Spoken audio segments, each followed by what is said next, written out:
Welkom bij audio-omroep Regionale Griezelverhalen, waar we de oude verhalen uit alle windstreken van Nederland bij jullie ten gehore brengen. In deze aflevering gaan we enkele verhalen van de Witte Wieven tot leven brengen. De Witte Wieven zijn een van de meest bekende spookgedaantes in Nederland. Ze komen samen met de Mistflarden naar onze wereld en ze kunnen zowel goed als kwaad doen. Aan de rand van de Lochemse Berg woonde een boer met veel land en een dochter. Ze heette Johanna en had een oogje op Albert, zoon van arme boeren. Maar haar vader vond de welgestelde boerenzoon Hendrik een betere partij en wees Albert de deur. Verdrietig vanwege deze afwijzing reed Albert 's avonds de berg op en hij raakte de weg kwijt. Onverwacht doemde de witte gedaante op, die paard en ruiter zomaar oppakte en in omgekeerde richting terugzette. Pas toen zag Albert de afgrond van de Witte Wievenkuil, waar hij anders ingestort was. Als dank bracht Albert de volgende dag een huisgebakken koek naar de kuil en liet die daar op een schotel achter. Hendrik kon Johanna niet bekoren. Wat haar vader ook zei, voor haar bleef Albert haar favoriet. Toen stelde de vader voor om een proef te laten afleggen. In het nachtelijke duister moesten ze naar de Witte Wievenkuil rijden en daar een ijzeren haarspit inwerpen met de woorden: "Witte wieven wit, hier breng ik u het spit." Wie het eerste terug was, zou Johanna als vrouw krijgen. Hendrik had het snelste paard, maar werd bang in het donkere bos. Hij gooide het spit in de struiken en reed in galop naar huis.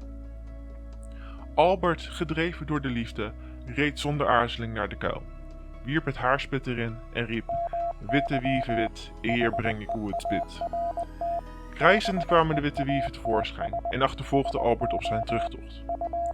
Een van hen had het spit opgevangen en zat Albert zo dicht op de hielen dat hij haar hete adem in zijn nek voelde. Johanna had een lamp op de deel gezet en stond gespannen op Albert te wachten.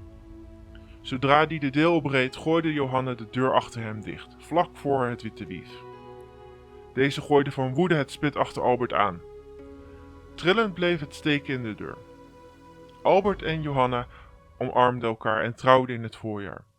De volgende dag lag op de stoep van de boerderij een haarspit op een schotel, net als waar de koek op had gelegen.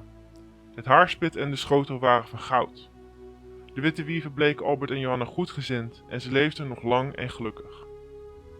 In dit geval zijn de witte wieven dus en de bangmakers, maar ook goedgezind en geven hun goud. In het volgende verhaal gaat het wat minder goed. Iemand uit Beek die 's avonds op weg was naar huis, vroeg met zijn dronken kop aan zijn witte wief of ze met hem wou dansen. Dat deed ze. Ze bleef de hele nacht met hem doordansen. De man wou er steeds een einde aan maken, maar dat lukte hem niet. Hij moest doorgaan, zelfs toen hij niet meer kon. Het zweet gutste van zijn kop, alsof hij op het heetst van de dag aan het roggemaaien was. Hij smeekte haar om op te houden, maar ze luisterde niet. En toen de dag aanbrak, viel de man dood voor haar voeten.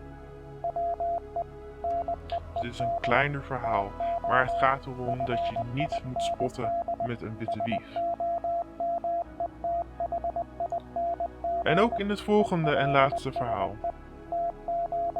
Rechts aan de grindweg van Hoog Soeren naar Apeldoorn, tegenover de plaats waar de weg van het Kruisjesdal op die grindweg uitkomt, daar staat aan de voet van de heuvel een reusachtige beuk, die meestal de jufferboom of de spinboom genoemd wordt. Daar huist de witte juffer van Hoog Soeren. In die boom, zo hol dat er wel een man rechtop in kan staan, is van onder een grote opening.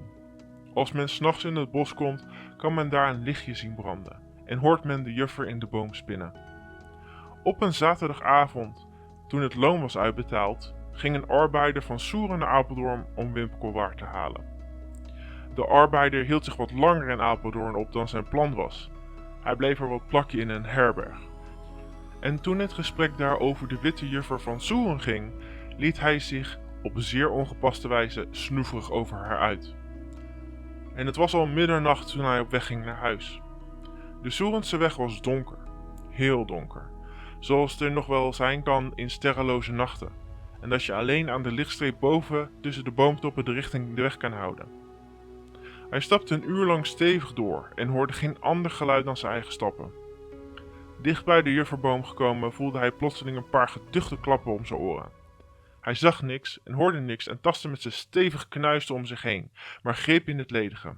Terwijl hij intussen zo'n geweldig pak rammel kreeg dat hij over de weg voortduizelde. Geheel ontdaan en bleek als een dode kwam hij eindelijk thuis, waar zijn vrouw bij de laatste gloeiing van de haard in de grootste angst op hem zat te wachten. Dus het blijkt maar weer dat je eerbied moet hebben voor de witte wieven. Dank jullie wel voor de aandacht. Ik hoop dat jullie hebben genoten van deze aflevering. Tot de volgende keer bij de ARG.